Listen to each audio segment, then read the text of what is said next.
The Jaguars shut out the Colts by a final score of 24-0. It is now 8 straight home games the Jaguars have beaten the Colts.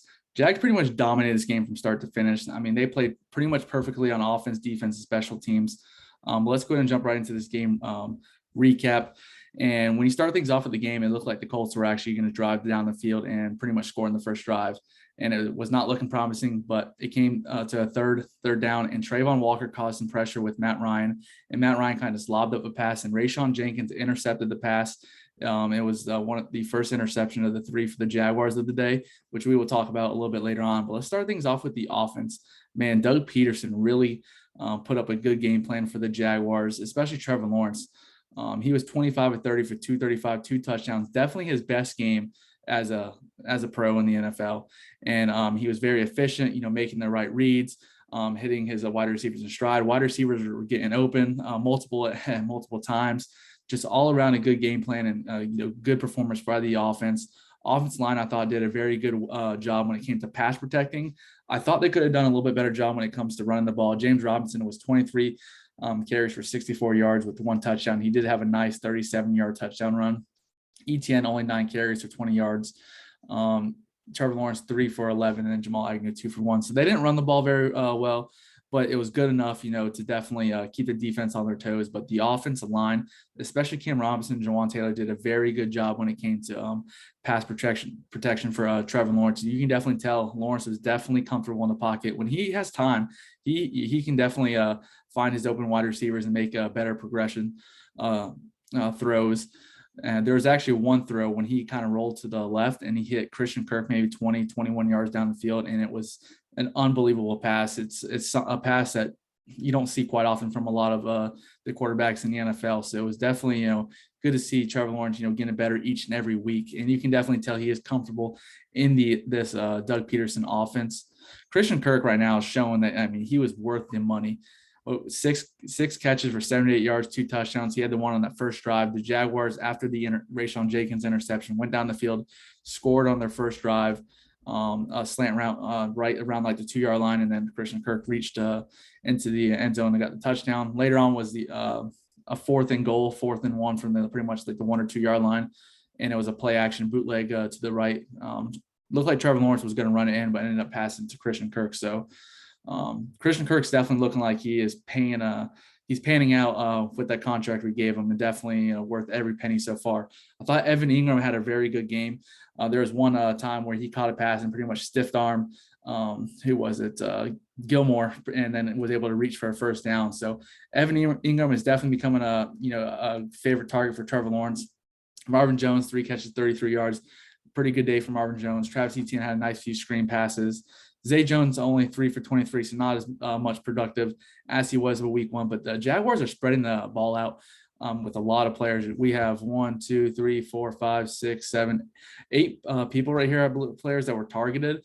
And they're all heavily involved in the offense. There was one pass that it was more so of a drop. Trevor Lawrence hit Jamal Agnew. It probably would have been like a 40, 45-yard touchdown, but he threw it to Agnew in the end zone. Agnew unfortunately dropped it.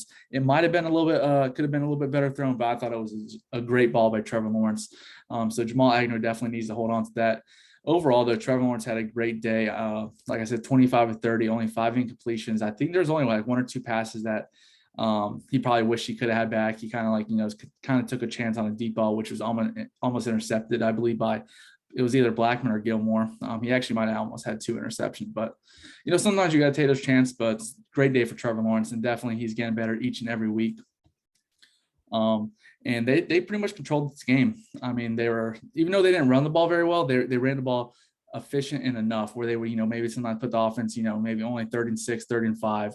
And then as we got a few 4th down situations with Doug Peterson, he ended up going for it. And Doug Peterson's obviously shown when he was with the Eagles already week 1 and week 2 with us that, he's not afraid to be an aggressive coach and make some, good choices, debating if it's going to be field goals or going 4 and 4th down. And so far is definitely panning out for the Jaguars. And it's definitely nice having an aggressive coach, someone that's willing to take the chance. That's definitely, you're trusting your offenses to score, but also I think you got to look on the opposite side of the ball, and that is that you're trusting your defense. So if the offense doesn't score or, convert on this fourth down, that the defense is going to make a stop and give the offense another chance. So I think it goes hand in hand of why Doug Peterson goes for it so much on fourth down. He really trusts his team a lot, and you can tell his team bought into everything that he's teaching and preaching on the field and in practice and in the locker room and in the meeting rooms.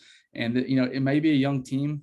I believe like we're third youngest, but they're all buying in and they believe that they can win. And you can definitely see it. Week one probably should have beat Washington. We unfortunately didn't. Kind of had a fourth quarter collapse, but definitely improvement. We're competing at each and every week, and obviously we had this dominating performance against the Colts, 24-0 victory. Now, when you look at the defense played really well. Other than maybe that first drive before the Rayshawn Jenkins interception, the Colts were kind of driving. But once the interception happened, I mean, they were clicking. It was like lights out from there. Andre Cisco got an interception in the fourth quarter. Devin Lloyd got an interception off Fatukasi deflection. So, both our first round picks, Walker week one, now Devin Lloyd week two, both have interceptions. Obviously said Rayshawn Jenkins got an interception. So we now have 5 interceptions on the year.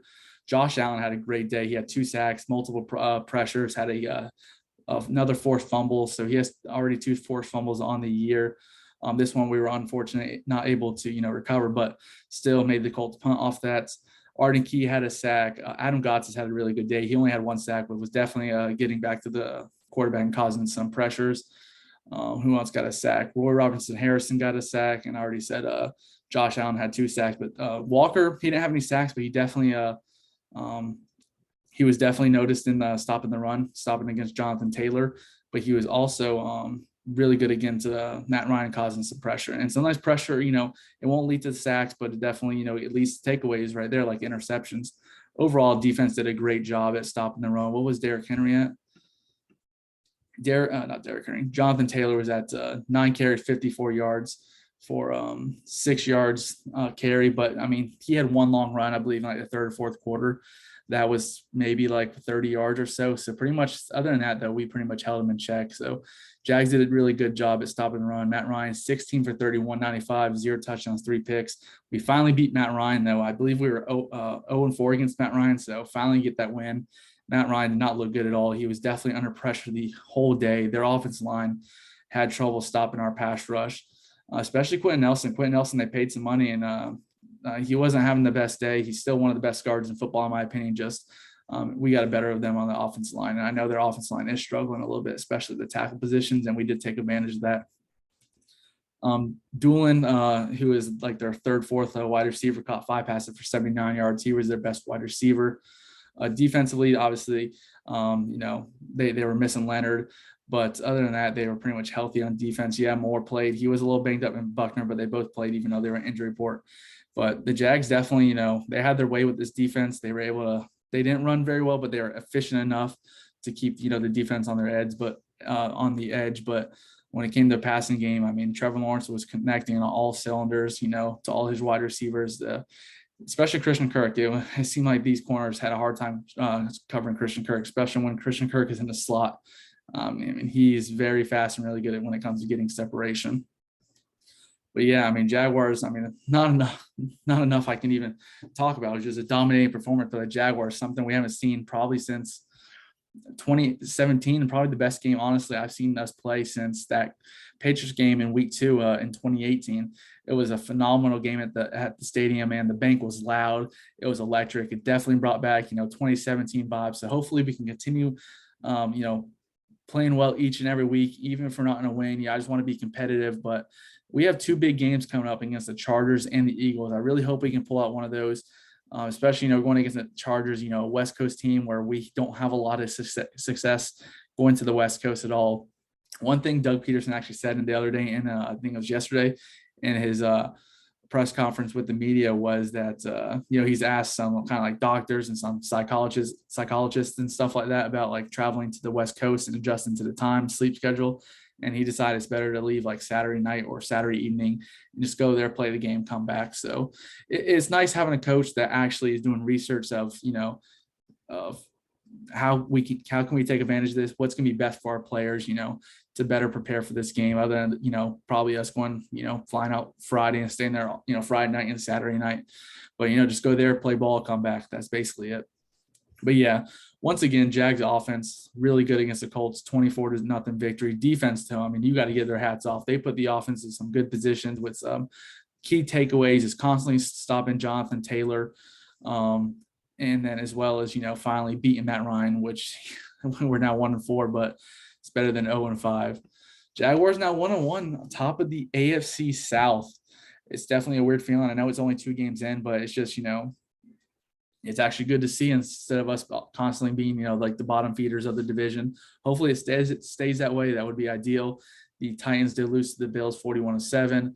Texans lost to the Broncos, and obviously, we beat the Colts. But so big game next week against the Chargers, and hopefully we can move to 2-1 and stay on top of the AFC South. Definitely be on the lookout for my game preview, maybe Wednesday or Thursday evening. Just depends when I have time to make the video. But go ahead and leave your comments below what you thought about the game, the 24-0 shutouts against the Colts, and as well as hit that subscribe button and go Jags.